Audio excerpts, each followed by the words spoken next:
안녕하세요. 도리교회 관영 목사입니다. 오늘 은사특강 52번째, 52번째 시간이 찾아왔습니다. 자, 오늘은 제가 이제 주제를 삶 속의 영적 깨달음이라는 주제를 가지고 얘기하려고 하는데요.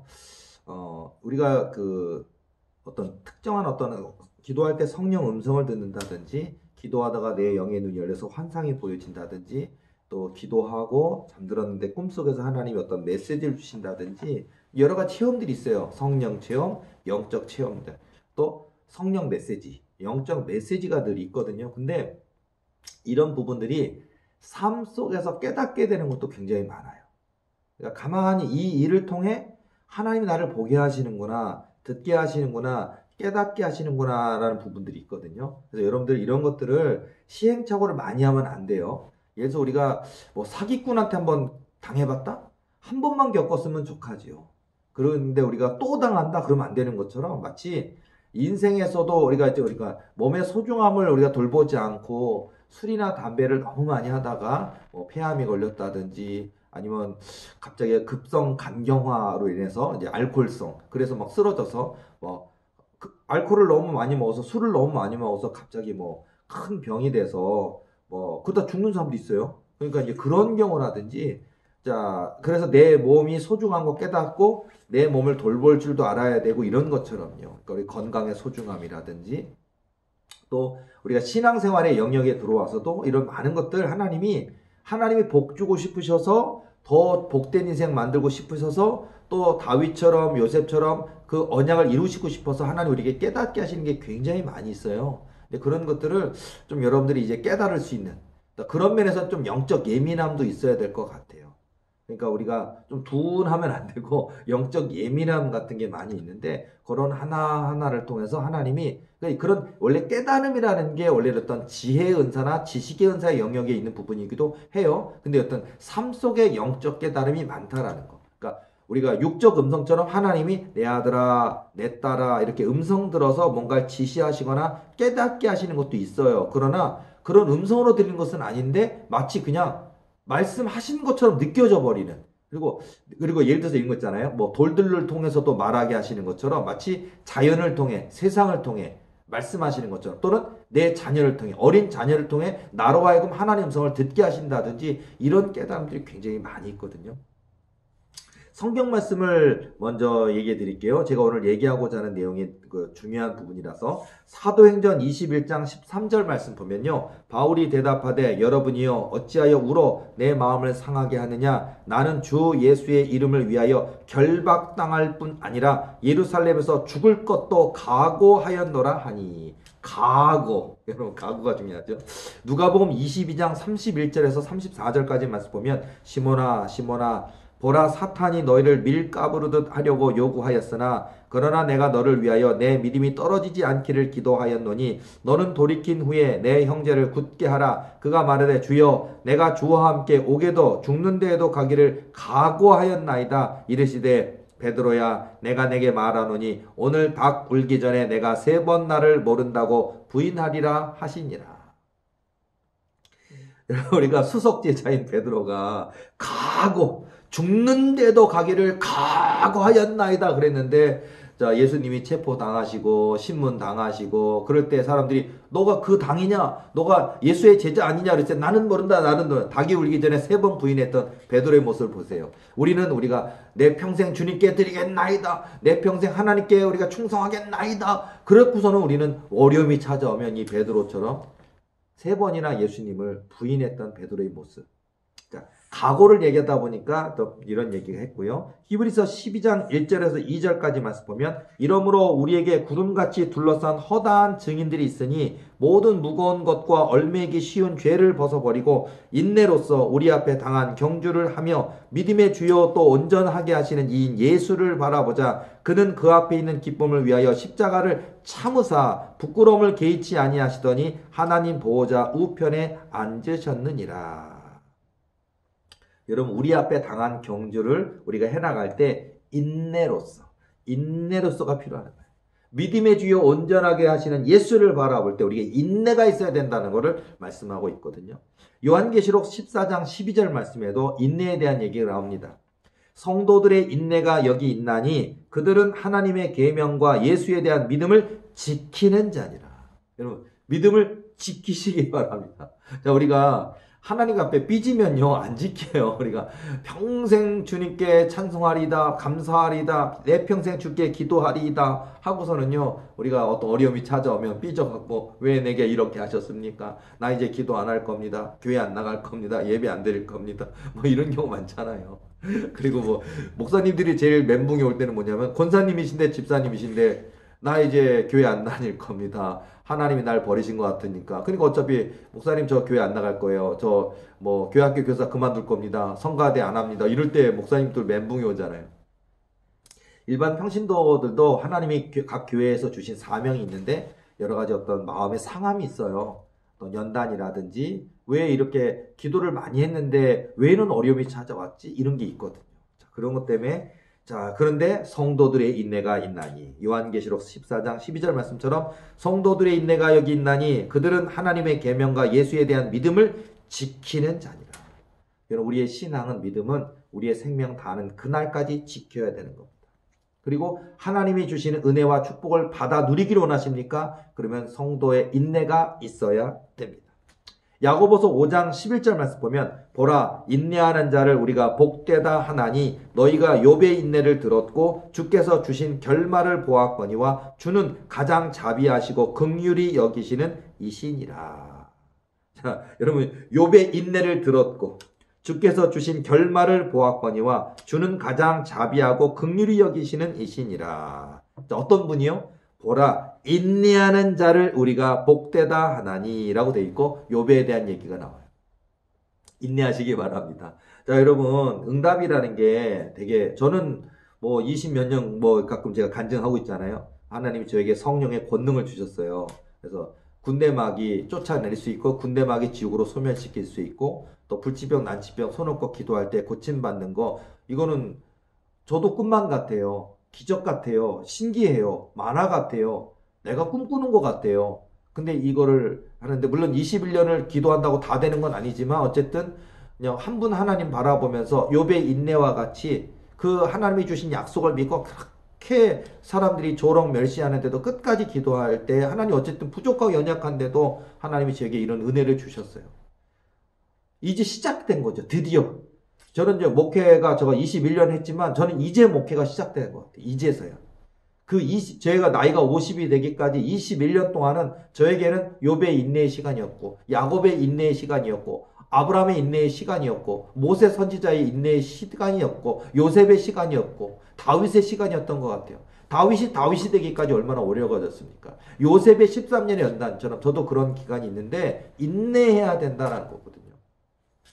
자, 여러분 많이 뭐 일반 평신도들도 신앙생활할 때 응답은 더디루어지고 물질은 어렵고 가정 내 어려움이 막 찾아오면 기도해야 되는 거 아는데 하나님 붙들어야 되는 거 아는데 막 다 이것도 저것도 다 싫고 도망가고 싶고 그만두고 싶고 포기하고 싶고 어떨 땐 죽고 싶은 마음도 있어요. 저도 많이 겪었습니다. 근데 제가 위로해 드리는 건 인내하셔야 됩니다.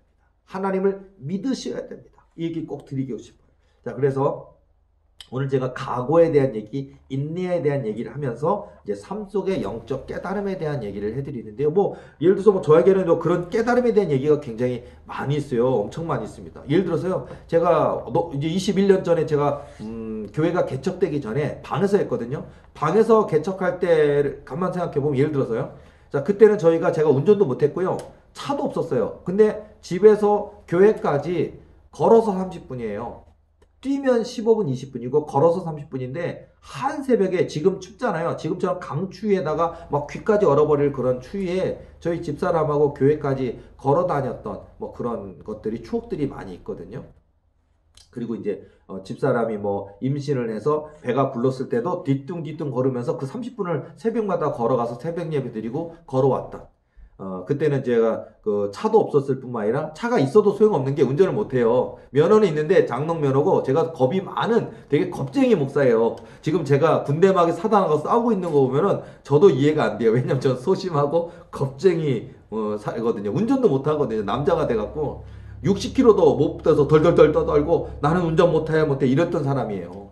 근데 지금 제가 군대막이랑 싸우고 있는 거 보면 참 신기한 일이고 하나님의 은혜다라고 생각이 드는데, 어쨌든 집사람한테는 그때 미안했는데, 어쨌든 그런 때의 기억 속에서도 보면요, 예를 들자면 제가 집사람하고 뒤뚱 해가지고 이제 교회 앞에까지 왔어요. 야, 왔다.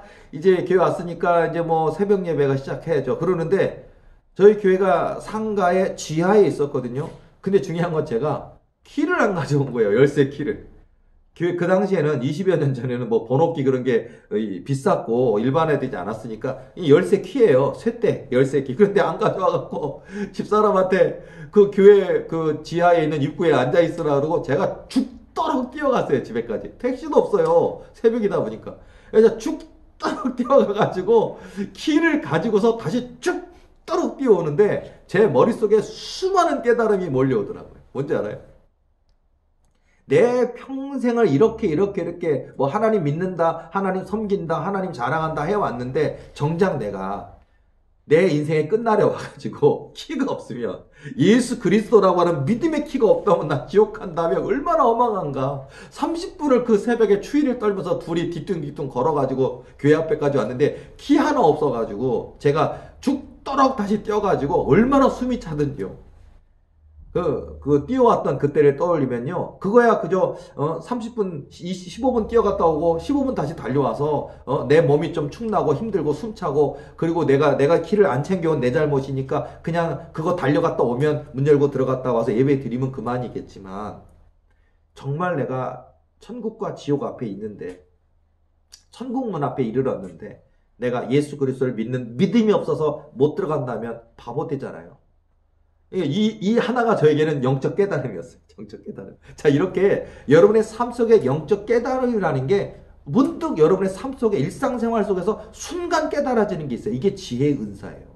그리고 이런 것들이 발전시키면 이런 것들이 예지, 지혜, 그러면서 하나님이 주신 음성으로 또 발전하는 거예요. 이것도 중요한 거니까 여러분도 삶 속에 말씀하시고 있는 하나님의 깨달음들을 잘 캐치하는 훈련을 하셨으면 좋겠습니다. 그래서 이것만 있는 게 아니고요. 뭐 에피소드 너무 많아요. 근데 다 할 수는 없고 몇 개만 얘기를 해드릴게요. 막 이런 뭐 키를 안 가져서 뭐 그렇게 됐다든지요. 예를 들어서요. 자, 제가 어느 날이었어요. 그때 개척교회 일화가 많아요. 그때 개척교회 일화에서 집사람하고 저랑 이제 또 이제 아침에 이제 저는 이제 키를 단단히 챙기죠. 자, 호주머니에 내 키가 있는지 없는지 뭐 먼저 보고 이제 출발하겠죠. 딱 출발했어요. 오늘은 다 챙겼어요. 그리고서는요. 그때 저희가 비하에 빌라 이름도 기억이 지금도 나요. 20년 전이지만 창덕빌라 B02호에 저희 거기가 이제 살림집이었고 이제 거기 있었는데, 자, 문을 열고 집사람하고 둘이 평상시와 똑같이 길을 나섰어요. 그리고서는 이제 아까 말씀드린 것처럼 교회까지 천천히 걸어서 30분, 뭐 남자 뛴 걸음으로 뛰면 15분인데 30분 동안 걸어가려고 이제 나서서 한 30m, 40m쯤 오고 있었어요. 근데 그날따라 이상한 건 뭐냐면은, 이상하다. 왜 세상이 이렇게 다 뿌옇게 보이지? 왜 세상이 안 보이는 거지? 왜 달도 밝고 아직 새벽인데도 다 아직 해는 안 떴지만 그래도 이렇게 전체적으로 뭐 가로등 조명도 있고 한데 왜 이렇게 세상이 뿌옇고 희미하고 침침하고 뭔가 이렇게 하니. 그럴 때가 내가 원래 안경 끼는 사람이고 하지만 내가 이렇게 시력이 더 안 좋아졌는가 라는 생각이 들면서 내가 왜 이렇게 안 보이지 라고 했는데, 내가 순간 내 손으로 내 눈 있는데 안경자를 보니까 세상에 새벽 예배 종 치면 일어나서 세수하고 치카하고 세수하고 옷 입고 집사람하고 30분을 걸어가야 되니까 우리 출발합시다 하고 서둘러 나왔는데 안경을 안 끼고 나온 거예요. 믿음의 안경 없었어요. 안경을 안 끼고 나오니까 세상이 침침하고 어둡고 캄캄하고 안 보이더라고요. 뿌옇더라고요. 그래서 제가 어이구 그래도 한 3, 40분 더 나왔으니까 뭐 1, 2분 금방 가서 제가 가족께 하거든요. 집 와서 안경 딱 끼고 나오니까 세상에 방금 전까지 어두컴컴하고 침침하고 희미하고 뿌옇던 세상이 선명하고 환하고 밝고졌더라고요. 근데 그때 제 깨달음이 싹 오더라고요. 믿음의 눈. 그러니까 안경이라는 비유지만 내가 하나님을 바라보지 않고 세상이나 환경 바라보다 절망하면 이렇게 열심히 기도하면 뭐해, 열심히 말씀 읽으면 뭐해, 예배 열심히 드리면 뭐해 하고 낙심이나 절망이 찾아오고 컴컴하고 어둡게 보이겠구나. 그러나 예수 그리스도를 믿는 믿음의 안경으로 뜨고 보면 이렇게 선명하고 분명한 것을 뭐 이런 게 그날 깨달아지더라고요. 저는 이런 깨달음이 지금까지 21년 동안 수천 번 있었어요. 지금 제가 나중에도 이런 깨달음을 한번 쭉 다루어 봐도 될 것 같아요. 자, 방금 제가 믿음의 안경 재밌죠? 자, 목사님들 중에는 제 강의 듣고서 저 예화 목사님 거지만 나 오늘 써야겠다. 괜찮아요. 안경에 대한 얘기. 아마 저의 이야기지만 여러분에게도 저와 같은 경험이 있을 거니까 여러분의 것으로 소화시켜서 얘기해도 됩니다. 그래서 믿음의 안경. 오케이. 저처럼 개척교회 하는 체험처럼 그 먼 데를 왔는데 키를 안 가져와서 다시 뛰어갔다 와야 되는 그 체험. 천국문에 이르렀는데 정말 내가 예수를 그리스도를 믿는 믿음이 여기서 없으면 얼마나 허망한 인생이 되는가. 세상의 일이야. 그저 30분 더 걸려서 수고하고 애써서 다시 오면 열 수 있는 일이지만 내가 믿는 믿음이 없어서 내가 내 인생의 마지막 때에 그 천국문에 들어가지 못한다면 허망한 거잖아요. 그거 다시 한 번의 기회가 없잖아요. 자, 이런 깨달음이라는 게 중요하다는 겁니다. 자, 제가 위 얘기를 삶 속의 깨달음을 얘기하면서 또 제가 성경 말씀으로 인내, 욥의 인내에 대해서 각오에 대해서 이런 얘기를 드린 거 뭐냐면 사실 목사님이십니까? 목사님은 예를 들어서 다른 직장처럼 몇 달 하다가 이 직업 나를 안 맞나 보다 하고 내려놓는 게 아니잖아요. 목사님 사모님은요, 전도사님이 됐든 목회를 10년 했든 여러분 나이가 70이 돼도 80이 돼도 여러분의 영혼이 하나님의 나라 부르시는 그날까지 우리는 목사 한 번 목사하면 끝까지 목사해야 되는 거고 사모님이면 끝까지 사명자고 사모님인 거잖아요. 그러다 보니까 우리 인생에 수많은 좌절이 있어요. 다 교회가 커집니까? 다 교회 재정이 넉넉합니까? 11조를 내는 교인들이 많아서 교회가 월세 내는 걱정 안 하고 열심히 목회해서 다 건물을 갖는 교회를 하십니까? 그렇지 않잖아요. 하나님의 어떤 뜻과 때와 그게 있기 때문에 개척교회 월세해야 되는 현실도 있을 수 있고 11조 내는 교인들이 너무 적어서 재정이 연약해서 목사님 생활비 사례비는커녕 그냥 월세 내고 전기세 전화세 내면 그냥 끝나버리는 그래서 정말 어렵게 하는 목회도 굉장히 많거든요. 그러다 보면 그 돈이 뭐라고 우리를 좌절하게 만들고 교인의 숫자가 뭐라고 좌절하게 만들거든요. 저는 예를 들어서 개척 초기에 교인이 다 해가지고 15명인 시절에 봤을 때 보면요. 예를 들어서 그 15명 중에도 오늘은 눈이 왔다. 그러면요. 눈이 와가지고 그나마 7명이 안 오잖아요. 그러면 15명 교인 중에 7명 안 왔는데 8명 앉아있는데 힘이 빠지더라고요. 그리고 어느 날은 15명이 다 앉아있잖아요. 힘이 나더라고요. 신나더라고요. 그 숫자가 뭐라고? 숫자가 참 우리에게 힘이 되더라고요. 근데 그렇죠. 이제 교회 그게 건물도 있으면 좋고, 건물에 주차장도 있으면 좋고, 예배당에 교육관도 있으면 좋고, 주방이 넓으면 좋고, 이런 것처럼요. 그것처럼, 이런, 처음부터 다 그러겠냐고요. 그런 과정이 있다라는 거를 제가 말씀을 해드립니다. 그랬을 때, 그런 목회도 사명 들어온 것 같아요. 예언은사 사명? 평신도든, 목회자든 예언은사를 받았다? 이게 하루아침에 뚝딱 하고 높여지는 게 아니잖아요. 얼마나 많은 하나님의 담금질이 있고 훈련이 있는지 몰라요. 그래서 그게 힘들어요. 그러니까 그냥 은사훈련만 있는 줄 알았는데 왜 물질 연단이 있지? 그리고 왜 사람 연단이 있지? 굉장히 힘들어요. 내게서 사람이 떠나가는 고통도 겪기도 하고 또는 가까웠던 사람이 나를 정죄하고 비방하는 것도 겪기도 하고 여러 가지 사단의 도전도 있고요. 예언 하나만 해도 그렇지만 수많은 은사 사역을 하고 성령 사역을 할 때 보면 왜 이런 고난과 연단이 찾아올까에 대한 문제 때문에 지치기도 하고 나 안 하겠다. 기도 안 하겠다. 이런 것도 있어요. 예를 들자면요. 여러분이 기도를 엄청나게 작정 기도하고 금식 기도하고 목적 기도하고 열심히 하잖아요. 사단이 도전해요. 진짜예요. 여러분이 기도할 때 와가지고 목 졸라요, 진짜. 악당처럼 와가지고 목을 졸라요. 강도처럼 와서 돈 내놔 하면서 목 조르듯이 기도하지 마 하면서 목을 조른다니까. 진짜라니까요. 아니 뱀의 형상을 해서 온다니까요. 저승사자의 모습을 하고 온다니까요. 목 잘린 귀신의 형상으로 온다니까. 별의별 수천만 가지 괴물의 모습, SF 영화에 나올 공포 영화에 나온 무서운 괴물의 모습으로 와서 여러분을 공격한다니까요. 근데 뭔지 알아요? 너무 무서워서 기도를 멈추잖아요. 사라져버려요. 그러면 기도 안 하면 안 괴롭혀. 기도 안 하면 편히 자.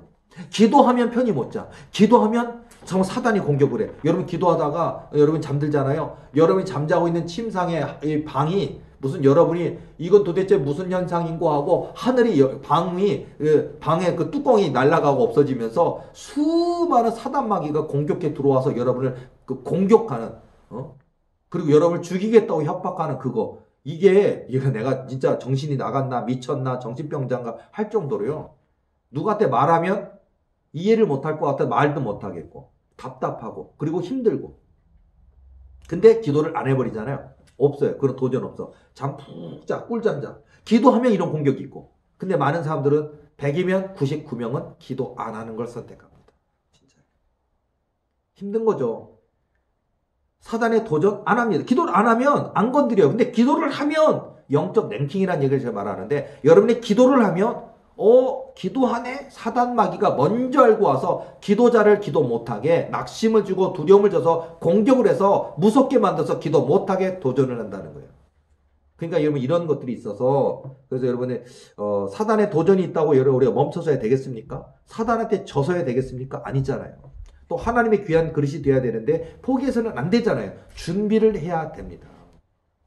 또 여러분이 뭐 목사님이십니까? 자, 목사님이시면 설교도 잘해야 돼요. 공부 많이 해야 됩니다. 성경 많이 읽어야 됩니다. 그리고 벽 보거든 거울을 보거든 연습해야 됩니다. 열심히 해야 됩니다. 그래야 언젠가 명설교가도 되는 거예요. 그냥 입만 번지르르한 설교가 아니고요. 진심을 담은 영혼을 담은 그리고 사람의 마음에 감동을 주는 하나님께서 성령에 주장하셔서 정말 뜨거운 하나님의 살아계심을 증거하는 진정한 명설교가 되는 데는 얼마나 긴 시간에 성경을 읽고 연구하고 분석하고 설교를 해보고 그 많은 것들을 겪어야 되거든요. 그냥 하루아침에 금나오라 뚝딱하고 되는 건 아니거든요. 기도자도 마찬가지요. 여러분들이 오늘부터 기도하면 귀신이 두렵다고 떠나갑니까? 안 떠난다니까요. 너 기도 안 하잖아. 안다니까요, 여러분요. 한번 해보세요. 여러분의 큰 교회입니까? 여러분의 군대에 만약에 귀신 들린 교인이 있으면요. 한번 가서 구경을 하시든 가보세요. 그리고서는요, 저도 같이 기도해도 될까요? 그러면 가까이 가서 손대거나 기도하고 그러면요. 기도 안 하는지 안 하는지, 너는, 주일날도 맨날 빼먹고, 기도도 하고, 뭐 예배도 잘 안 드리는데, 네가 무슨 기도, 이런다니까요. 여러분이 예배를 빼먹는지, 주일날 예배 드린다고 해놓고서 친구들하고 영화 보러 갔는지 다 안다니까요. 그러니까 여러분 기도를 해야 돼요. 그리고 믿음을 가져야 되고 말씀을 채워야 되고 이런 훈련을 해야 되는 데는 각오가 있어야 된다는 얘기를 해드립니다. 각오요. 그래서 여러분 삶 속에 깨달음이 굉장히 많습니다. 예를 들어서 뭐 하나님께서 기도해라 하시는 분도 있고 예를 들어서 삶 속에 깨달음이 여러 가지가 있어요. 예를 들어서 하나님이 어떤 분은요. 하나님께서 우리에게 많은 어떤 지시가 있어. 뭘 해라라는 지시가 있는데 그게 구체화되는 것 중에 하나는 뭐냐. 어떤 분은요. 운전 배워라. 이런 분도 있어요. 운전 배워라. 아니 기도만 하면 운전 배워라. 기도만 하면 운전 배워라. 근데 평생 운전 배워라를 100번 들었는데도 운전을 끝까지 안 배우는 사람도 있습니다. 어떤 분은 영어 공부해라. 영어 공부해라. 영어 공부해라 하는데 끝까지 영어 공부 안 하는 사람도 있어요. 네, 여러분 이런 삶 속에 하나님의 지시 또 삶 속에 깨달음들이 있어요. 하나님이 여러분의 삶을 업그레이드 시키려고 더 크게 쓰시려고 준비시키는 건데 여러분들은 핑계대면서 나이 탓을 환경 탓을 하면서 안 하는 경우도 굉장히 많거든요. 특별히 뭐 영어 공부나 뭐 운전면허뿐만 아니라 기도해라 하시는데 기도 안 하는 경우도 많잖아요. 중보 기도하라는데 중보 안 하는 경우도 있고 또는 말씀 읽어라 하고 그러는데 말씀 안 읽는 경우도 많잖아요. 저 개인적으로는요, 삶 속의 영적 깨달음 중에 하나가 뭐가 있었냐면요, 제가 그 목사 안수 받기 직전 전년도에 성령께서 저에게 뭐라고 하냐면, 내 안에 말씀을 채우라라는 음성을 주셨어요. 그래서 제가, 그치, 당연히 말씀을 채우. 나 설교자고 목회자인데, 그리고 더군다나 지금 전도사고, 이제 내가 속한 교단에서 올해가 마지막 전도사고, 내년도에 이제 목사 안수를 받는, 내년도 4월 달에 목사 안수를 받으니까, 그래, 이 남은, 전도사로서는 마지막 해겠죠. 그 1년 동안 성경을 좀 읽어야겠다는 생각이 많이 들더라고요. 그래가지고, 근데 하나님이 내 안에 말씀을 채우라라고 말씀을 주셔서 제가 그 말씀의 성령 음성이죠. 삶 속의 영적 깨달음이요. 성령 음성을 듣고 저는 순종했습니다. 제가 한 10독 한 것 같은데요. 그러니까 뭐냐면 성경을 엄청, 그러니까 한 달에 한 번 읽을 수 있어요. 진짜로. 아니 한 달에 한 번 읽는 게 양이 많은 게 아니라고요.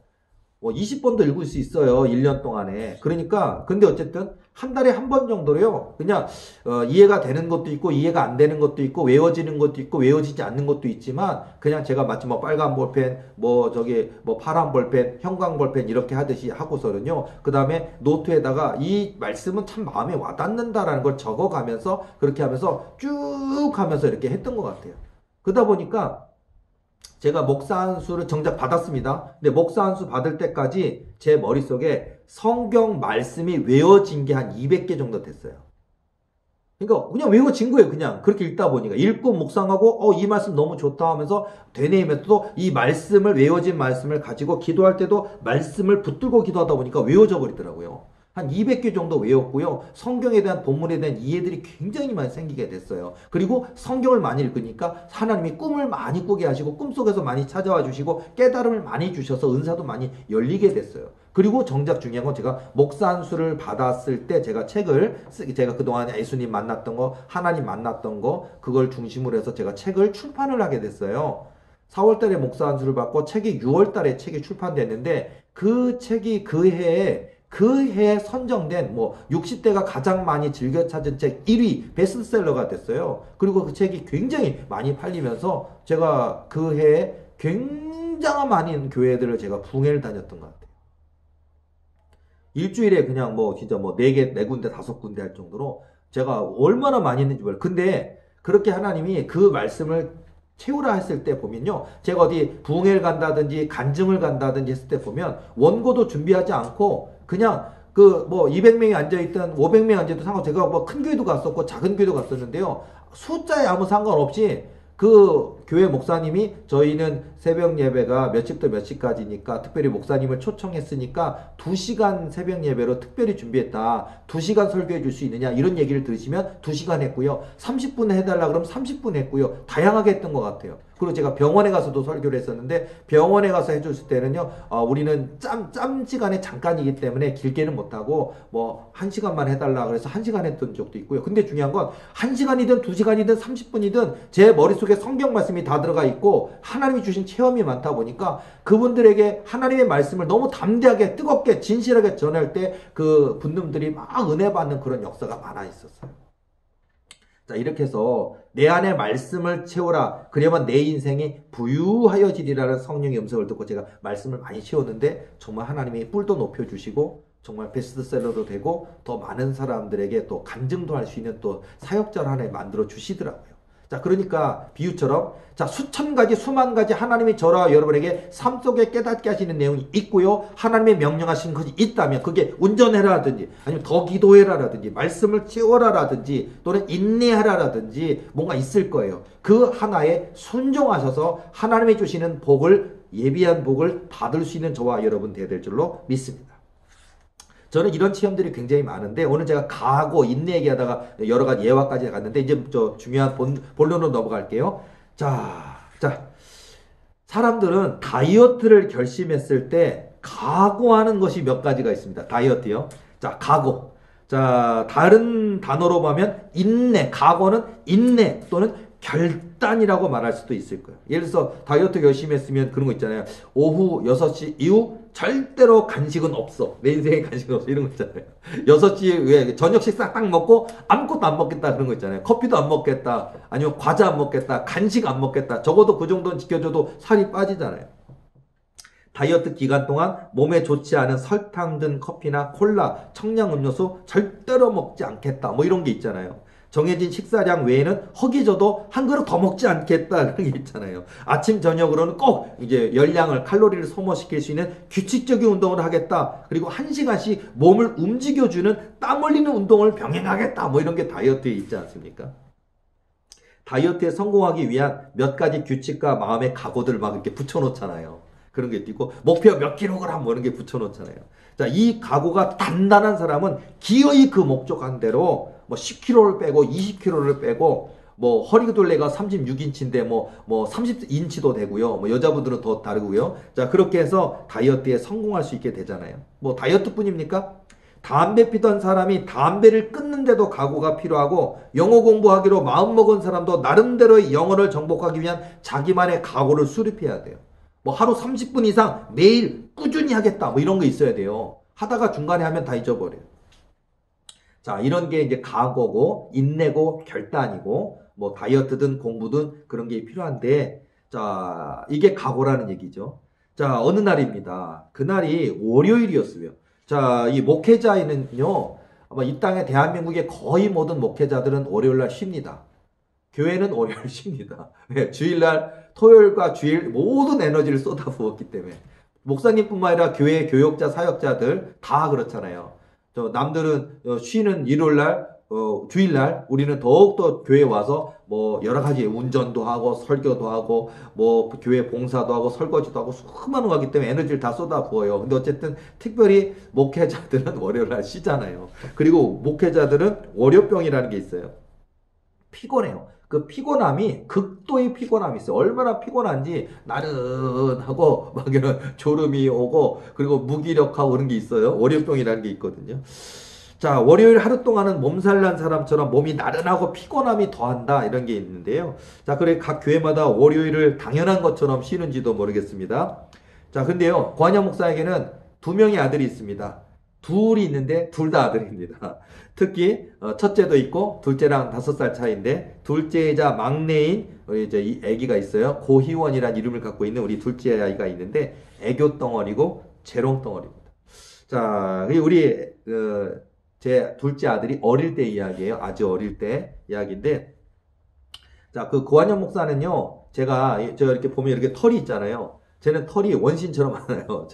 제가 발달이 덜 돼가지고 원시인처럼 털이 이 손에도 많고요. 다리에도 많고 털이 굉장히 많습니다. 근데요, 등에도 전 단털이 많아요. 그래서 저는 꺼끌꺼끌한 옷을 저는 못 입어요. 맨질맨질해야지 꺼끌꺼끌한 옷을 갖고 내 털과 만나면요, 막 마찰되는 것처럼 돼서 몸이 가려워서 나는 못 견디겠어요. 저도 그래요. 그래서 저는 개인적으로 이렇게 털옷 같은 느낌 나는 이렇게 거친, 표면이 거친, 따뜻함을 위해서 표면이 거친 이런 옷들은 제가 못 입거든요. 가려워서요. 자, 그리고 저도 잠잘 때는요, 저도 습관이 있어요. 저도 밤에 잠잘 때, 잠자기 5초 전, 10초 전. 여보, 나 등 좀 한번 긁어줘. 그래요. 그러면 우리 집사람이 쓱 한번 긁어주면, 이게 등 긁게로 긁는 거하고 우리 집사람이 등을 긁어주는 거랑 비교가 안 돼요. 그냥 손으로 이렇게 긁어주면 너무 시원한 거예요. 그리고 나서 제가 이렇게 시원해지면은 잠을 자기도 하고, 저도 이제 그런 게 있는데요. 자, 우리 어린 이제 태어나서 아가에서 조금 이제 컸어요. 조금 컸는데, 이제 초등학생이 됐습니다. 드디어. 자, 그때 일이에요. 초등학생인, 이제 1학년 됐습니다. 초등학생인 둘째죠. 고이원이가 아빠 닮아서 저를 아주 유전자를 딱 닮아가지고 등에 잔털이 엄청 많습니다. 자, 그러더니 제가 언젠가 이제 아빠하고 쟤랑 이제 아들하고 얘기를 하면서 이랬어요. 희원이한테, 제 아들한테. 희원아, 너는 아빠 닮아서 어떻게 아빠랑 똑같이 등에 이렇게 털이 많냐 하고 말한 적이 있는데 이 말을 저한테 아빠 닮아서 너도 털이 많네 라는 말을 들은 다음부터는 이 희원이가 아빠에게 요구하는 일이 생겼어요. 아침마다 학교 가거라 하고 제가 이제 초등학교 1학년이라도 희원아 일어나 하고 제가 깨워주는 일을 그때 했는데 깨워주면요 아빠에게 시키는 일이 생겼어요. 자, 희원아 학교 가야지 하고 일어나라 하면요 어깨를 도닥여주고 목도 주물러주고 깨어나라고 제가 막 예쁘고 어리고 귀엽고 그러니까 아들인데 막 주물러줘요. 제가 막 만져주고 목도 만져주고 그러면은요 얘가 이제 아주 100이면 100, 1000이면 1000은 하는 얘기가 있어요. 아빠 등 긁어줘. 그래요. 어제도 긁어줬고요. 오늘도 긁어줬어요, 사실은. 근데 이 초등학교 1학년이 이때에도, 그러니까 등 긁어달라 그러는 거예요. 이게 아주 습관처럼. 얘도 털이 많아요, 진짜. 그래서 제가 이제 뭐 목도 주물러주고 흔들어서 깨워도 주고 그러고 나서 쭉쭉이 있잖아요. 여러분 다 아빠들은 자녀들의 경험이 있죠? 제가 이렇게 다리랑 이렇게 흔들면서 쭉쭉이는 쭉쭉이 하고 팔도 쭉 늘어주고 다리도 쭉 늘어주고 만지면서 키 커라 쭉쭉이는 이렇게 하고면 아빠 등 긁어줘. 등 긁어주고요. 이게 일과였어요, 항상. 자, 그런데요.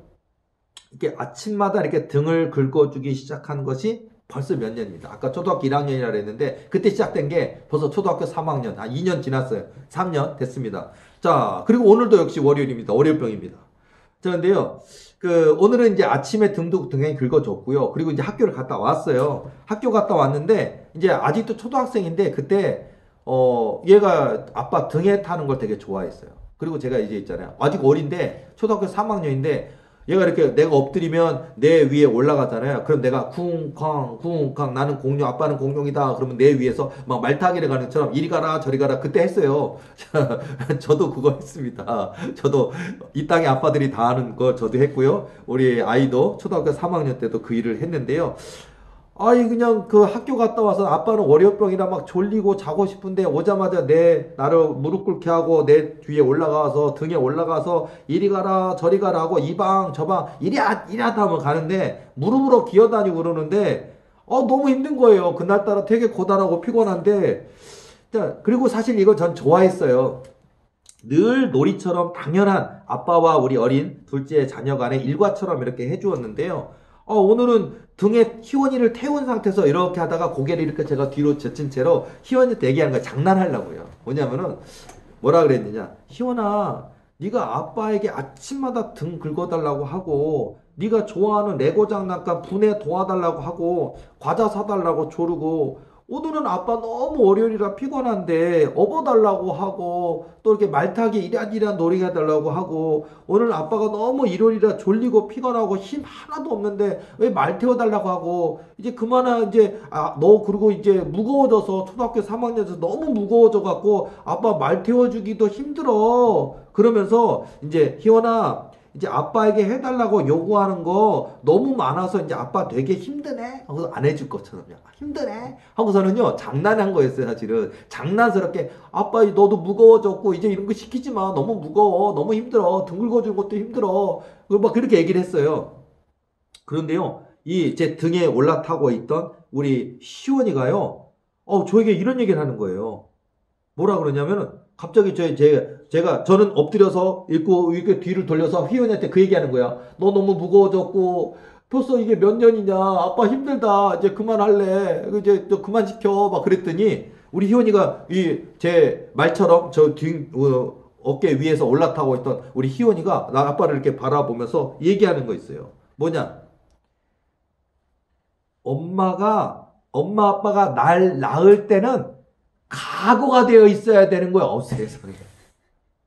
아니 얘가 그런 단어를 어디서 알았대요?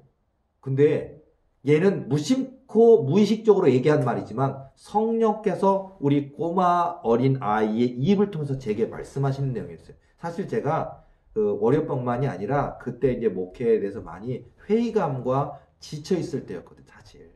그래서 월요일날 원래 월요병 있는 데다가 많이 목회가 지친다 힘든다 생각하면서 그럴 때였거든요. 근데 얘가요 갑자기 아니 이런 단어를 내가 어서 공부를 따로 한 것도 아닌데 엄마 아빠가 나를 낳아줄 때는 각오가 되어 있어야 되는 거야 라고 위에서 얘기를 하는 거예요.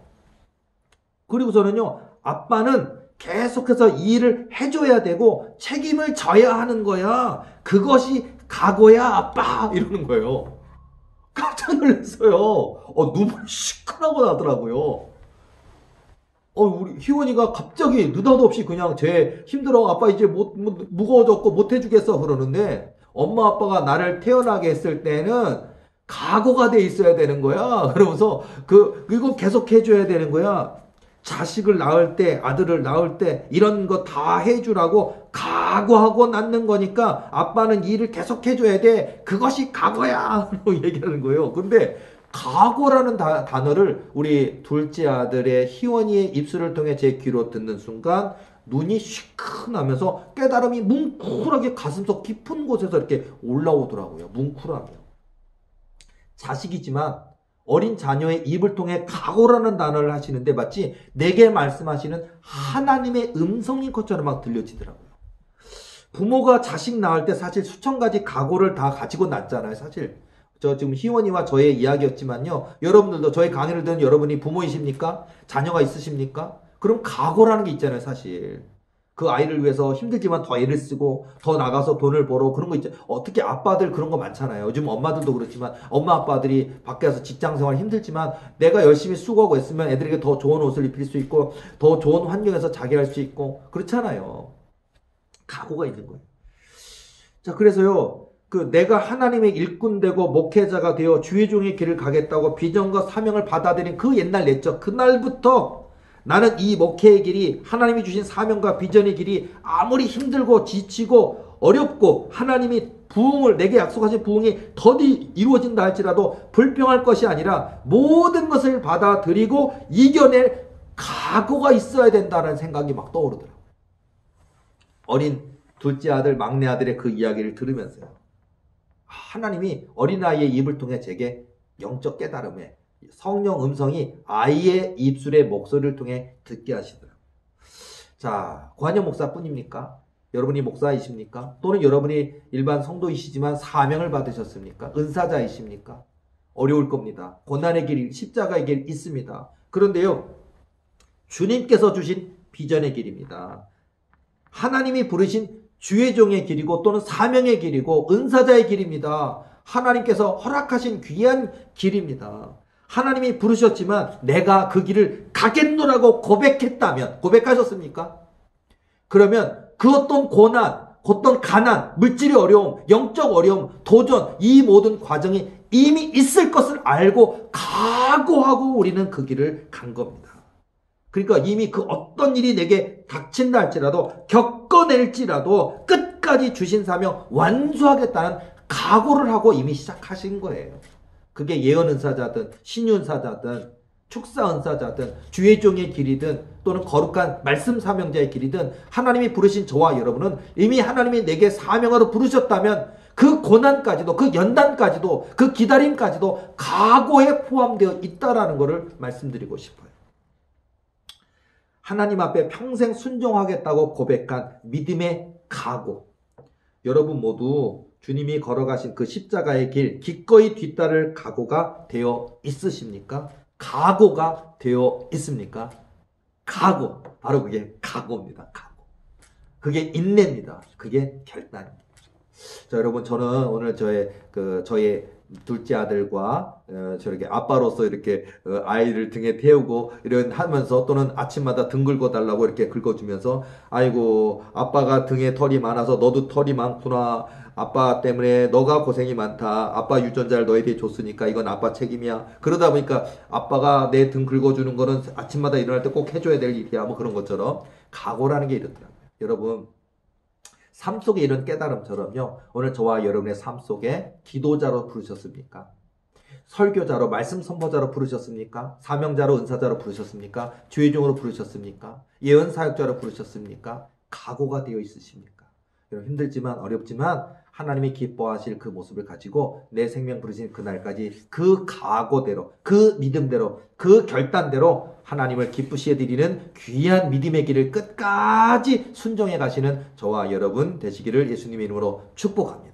오늘 저의 강의가 여러분의 신앙 성장과 영적 유익에 도움이 되셨다면 구독과 좋아요 부탁합니다. 또 권영 목사님 재밌는 강의 해주셔서 고맙습니다. 그렇게 여러분 또 따뜻한 글 격려에 저에게 큰 힘이 됩니다. 따뜻한 격려의 글도 남겨주시면 고맙겠습니다. 다음 주에 더욱더 기쁘고 즐겁고 재미있는 좋은 강의를 가지고 돌아오도록 하겠습니다. 수고하셨습니다.